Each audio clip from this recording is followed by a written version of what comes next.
আহ, আমরা প্রত্যেকেই খবর পেয়েছি তোমার নাকি ফাইনাল ম্যাচের আগের দিনকে ওজন খুব বেশি বেড়ে গিয়েছিল এবং সেটা নাকি একটা কনস্পিরেসির ফলে। আর তারপর নাকি তুমি সারা রাত্রি পরিশ্রম করে ওজন কম করেছো।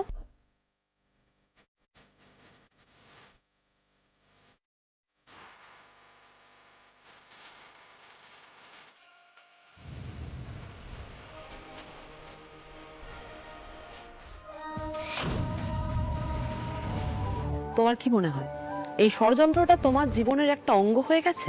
এই ব্যাপারে আমি আর কি বলবো, যারা ষড়যন্ত্র করে তারা ষড়যন্ত্র করবে। আমার পাশে আছে আমার স্যার, আর আমার মাথার ওপর মা মা কালী। কালী। একদমই তাই, মা কালী আমি সবসময় বাঁচিয়ে নেয়, এইবারও বাঁচিয়েছে। তাই জন্যে আমি ভারতের হয়ে খেলতে পেরেছি, আর আমার প্রতিপক্ষকে 4টে ঘুষি আরো বেশি মারতে পেরেছি, কারণ সে ভারতের বিরুদ্ধে কথা বলেছিল। বিশ্বাস করো, আমি কখনো ভাবতে পারিনি যে আমি এত বড় আন্তর্জাতিক ম্যাচ খেলতে পারবো। আর তার থেকে বড় কথা হচ্ছে, আমি যে জিতে ফিরতে পেরেছি, আমার দেশের মান রাখতে পেরেছি, এটা আমার কাছে অনেক অনেক বড় ব্যাপার।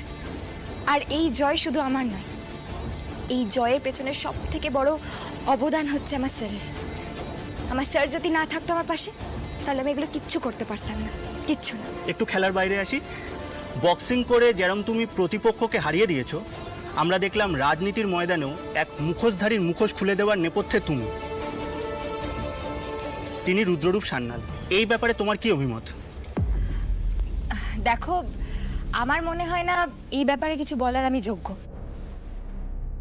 এই ব্যাপারে আমি ডেকে নেব ধানু দিদিকে, ধানসিঁড়ি রায়চৌধুরী, যে কিনা কোর্টে লড়াই করে একটা ফয়সলা করাতে পেরেছিল, আর জামাই বাবুকে ধরিয়ে দিয়েছিল। অন্যায়কে চিহ্নিত করা এক জিনিস, আর দোষীকে শাস্তি অবধি পৌঁছে দেওয়া আর একটা জিনিস। সেটা আমার ধানু দিদি করেছে। ধানু দিদি, প্লিজ এসো, এই উত্তরটা তোমার দেওয়া উচিত।